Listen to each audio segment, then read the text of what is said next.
As we continue on with our Texas Girls Coaches Association, Big Daddy Media coaches interviews, we are here right at the beginning of July, and what a great way to start. That gentleman right there, Jeff Coker of Crawford High School. And boy, oh boy, anytime Butch and I start talking like we are now, Coach, of okay, preseason rankings, what are we talking about? When we get the Crawford's classification, there's a big C right there towards the top. And we've talked many times about this over the years because I've seen you at state and other situations. Expectations are always high, but somehow Crawford always comes through. Yeah, it's just a great place to be. It's got great families, great kids that work hard. They're pushed at home to be the best, in the classroom, to be the best in their sports. Their kid, parents will push them to, go get private lessons or just come up to the gym on their own, or a few of them here and there play club, and that's kind of hit or miss depending on the year. But we just have kids that just love to compete and love to work. When you got kids that work super hard, then it makes our job as coaches pretty easy. That's a good point too. Something that we forget sometimes. The good teams, the teams that reload instead of rebuild, and have the high expectations like Crawford, when the kids are pushed to achieve and do well in other areas, that does carry over to the volleyball court and to athletics overall. Yeah, for sure. I mean, several of our kids, grow up, farming, and so they're baling hay and feeding animals and getting up early to take care of things, and things like that. That hard work is just instilled in them at an early age. And you can go a lot of different places, but if your kids don't work hard and you're having to constantly teach effort, then it's hard to be very good because you can never get to the skills. You're always harping on the effort. Right. And that's not usually something we have to do. Our kids work super hard, and there's a negative side to that to the kids. Like when you come in and say, why am I not playing as much? And I work hard. Well, everyone works hard. So like in Crawford, that doesn't set you apart, whereas at other places, like if you just work really hard, that might make you, the top 10% of, what's going on in your school. But here, like that's like the low bar is working hard, So Well, the success of Crawford volleyball has a little bit to do with coaching. And I know you'll sit there and say, yeah, I got nothing to do with it. But as we talked about a couple times before, your assistants and your community make a great combination to help the success of Crawford volleyball. yeah, for sure. And I think, one of the biggest things is our kids pour back into the program. Like, Lexi just graduated and she's been up in the gym all summer doing lessons for some of our younger kids. And then, Haley did the same thing before her. And so just kids continually pouring back in, whether it's coaching a summer league team or a spring league team, or, doing private lessons, or just showing up at a junior high game just to watch them. It's just been really cool to see kind of, I get to be with them 7 through 12. So that obviously helps because they're hearing my voice starting well, really some of them as sixth graders, the ones that choose to do our little sixth grade league. But then the kids that have come through that just keep pouring back into the program, that helps build success, on top of previous success.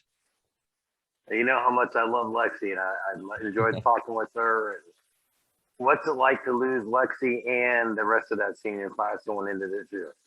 I mean, that senior class was special. And so, 3 state tournaments in 4 years and the regional final their freshman year. So, and Lexi played with Mono in that regional final. So, yeah, I don't know, just their leadership and just, people keep asking, what's next year going to look like? And we have talented kids coming, but they're going from talented at 5'8", 5'9", 5'10" to talented at 5'6".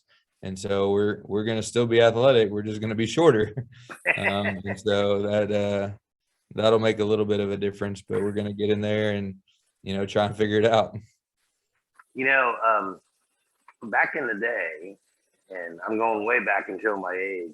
Lou Holtz, when he took over the Notre Dame program, football program, they weren't very good. And all Holtz did was come in and besides, establish a new level of expectation, he put them up against the best teams. And somebody asked us, said, what are you doing this for? I said, hey, the only way we're going to be the best is to play the best. Mm-hmm. And it's so much fun to see your schedule because you always play the 4A, 5A, 6A teams in non-district. And it's kind of the same thing. The girls learn how to compete against such high-level teams because you want them to be the best. Right. My first year in Crawford, we got beat by a team in the playoffs, and I thought that was the best team we had played that year. And so I just, in my head, said that'll never happen again. I'm going to make sure that the best team we play is not going to be in our last game of the season. So we're going to find somebody that can beat us, somebody that can challenge us, so that when we get to those playoff games, they have some sort of a confidence or some sort of memory to draw back on of, we've played a team that's better than this. We beat a team that's better than this. Like, we know how to compete in this hard situation.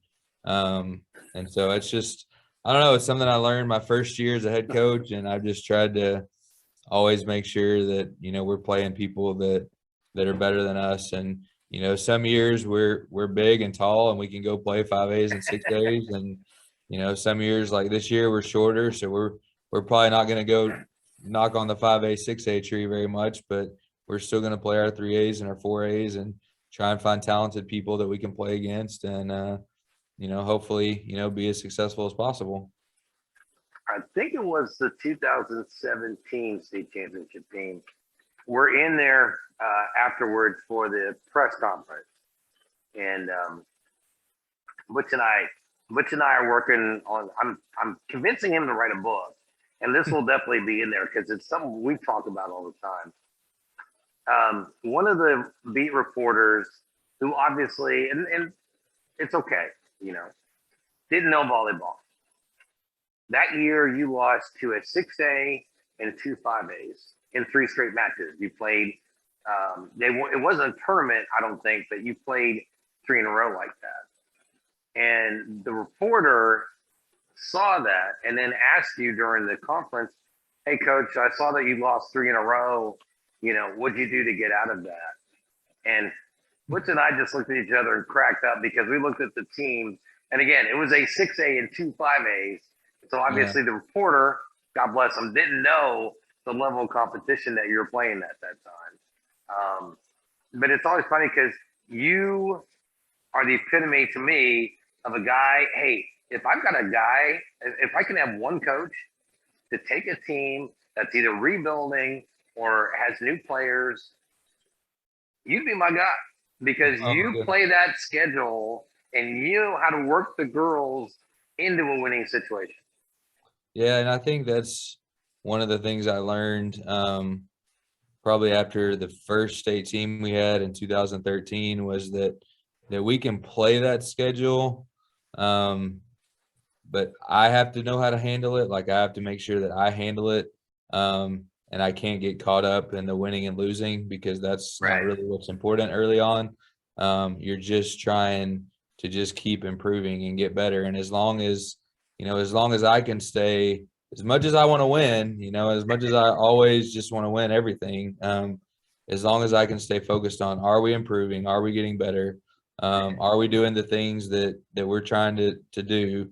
Then we're going to be okay. And so, once I kind of, I guess, grew up and matured a little bit about how to handle the losing part of it, then we've been able to go challenge them with tough things. And I think a lot of times kids, like, whenever you challenge them with something, they're like, "This is hard," and I'm like, "Yeah, it's hard, but like, you can do hard things. Like, your life is not always going to be easy.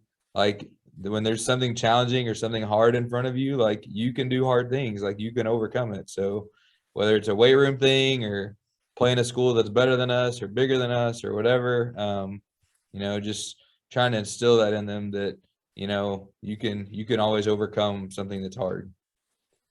So speaking of challenges, now that Lexi and the crew are gone, what do you have coming back this year? And what's your schedule like this year?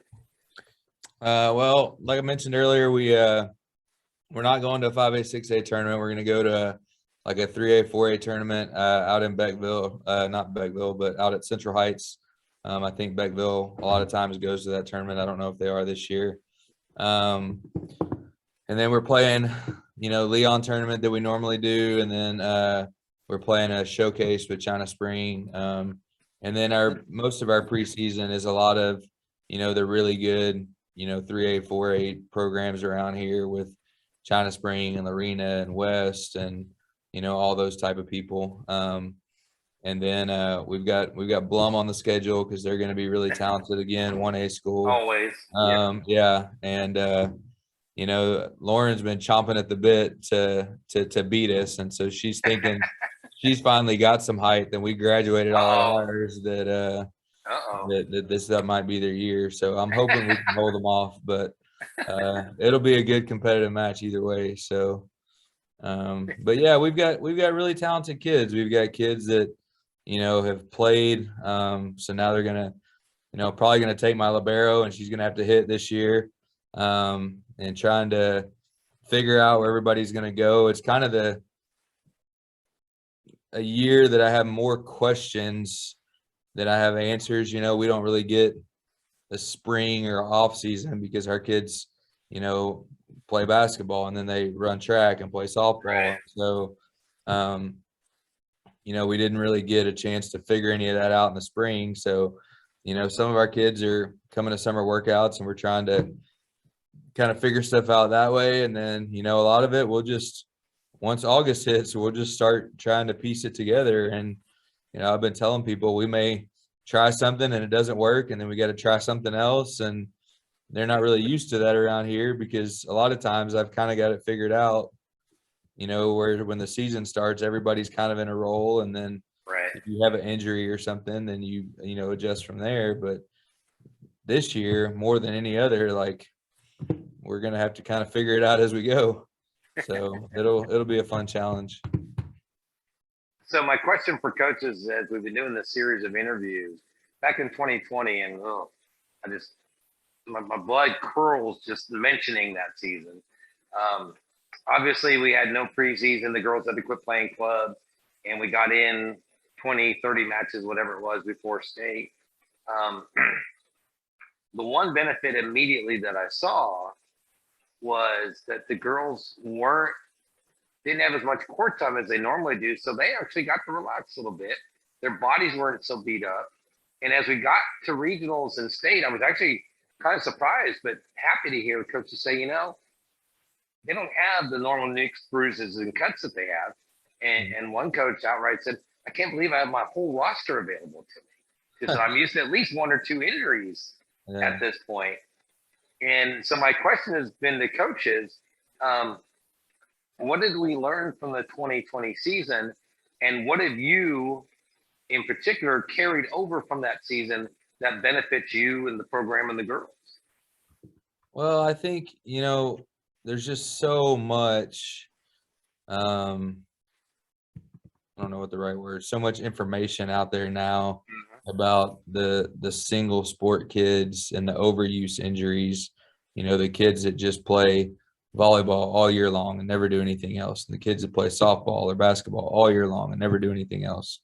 And they do have those wear and tear injuries, just the overtraining and just doing just the one thing. And so I think for the most part, we've had enough multi-sport kids that are, going from volleyball to track, or volleyball to basketball to track, or volleyball, basketball, softball, that we're avoiding a lot of those overuse injuries that that some schools are getting, the bigger schools that, their kids play club year round and they're doing, off-season workouts at school and then a club workout and then a private lesson. And, they're just, training all the time. I think we've avoided some of that. I think the COVID year was hard for us just because of, not having a regional tournament, not having a real state tournament. So it's 3 more rounds that we were having to find a gym, and are these people hosting? Well, where do you want to play, and what are we going to do for refs, and all the things that normally when you get to a regional tournament, it's all done for. Right. And like that's the exciting part of getting there is now I can just focus on the game. Like I don't have to find a gym. I don't have to, argue about how much we're going to charge to get in or, any of those type of things. We can just go play volleyball and we don't have that other stuff to deal with. And so that's, it ended up being weird too because they let you play 3 times in a year. So you didn't have the tournament stacked at the beginning, but you had a bunch of times throughout the year where you would play on a Tuesday, Friday, Saturday, and then another Tuesday, Friday, Saturday. So like your matches almost got like logged at the end instead of at the beginning. And so it was different in that way. And I don't know that it was good or bad or indifferent. It was what it was. But yeah, I mean, you saw people at the state tournament with 30 matches as opposed to 50 matches, I tell people all the time, we'll play 20 varsity matches before school starts. And they look at me like I'm crazy because, football, they'll practice a week and then practice another week and then have 2 scrimmages. And so then they start school and it's, first game, have the pep rally, get everybody fired up, whatever. And we're already, 20 games in and they're like, what? Or they're like, when do we need to be back from vacation? You're like, August 1st. Like, we're going to play 20 games before school starts. So we need you back, ready to go. So, but yeah. And you had mentioned to me before we started talking that you learned something about the technology and how that can help. That helps you and your program, right? Yeah. For years, I've, tried to handwrite out all my practices and stuff. And so I still like there's a doing that dinosaur. to some degree, I know. But if I type up a drill and I keep it in like Google Sheets or whatever, then I can access it, at school or at home or on my phone or wherever, and then I can copy and paste. So if I want to do that same drill a week later, like I'm not having to rewrite it. So it saves me some time in doing that. I'm probably more meticulous than a lot of people in that regard, that I tend to write out where every kid's going to be in every single drill. And, we've got 2 courts side by side. So sometimes kids are bouncing back and forth from JV to varsity, varsity to JV, vice versa. Just depending on what we're working on, or middles over here, outsides over here, and, things like that. And so, I write down where everybody's going to be. And so, not having to handwrite that anymore, being able to copy and paste. And then even some of the stuff that I would do on a computer, it was just on my school computer. So I found myself always having to go to the school. So now that, I have it on Google Sheets or whatever, like it's just on the internet that I can get to, wherever I'm at. So that's nice. Yeah, I'm sure that's helped out a lot. So as we wrap things up, any thoughts that we haven't covered? Any shout outs that you want to give? I don't know. I think it's going to be a fun year for us this year. I think it's definitely going to be challenging. It's going to be interesting to see kind of how it all plays out. I think some people will probably write us off or think we won't be as good because of the kids that we've graduated. But I'm just going to, challenge my kids that they are good enough and try and get them to believe that they're good enough. And then, I think we're going to be really talented. We're just going to have to maybe win differently than we have in the past. Right. I always think it always starts with defense. And so our blockers aren't going to be as big. So we're going to have to dig a few more balls. And we just have to win different, but we can still find a way. I've watched plenty of Iola teams with Coach McDougall, and plenty of those Milano teams with Coach King in the past, and the Round Top teams with Coach Nygren, where they just dig it and dig it and dig it and dig it and dig it and wait for you to screw up. And we may have to win some points like that, but whatever we got to do, we're gonna try and find a way. But as far as Butch Hart and I are concerned, Crawford is Crawford. You'll be there. We already know it. You'll be there. Oh goodness. All right. Thanks, Coach. Thanks for the time. We'll see you. We'll see you here in a couple weeks as things get ready to roll. All right. Sounds great. Appreciate you having me.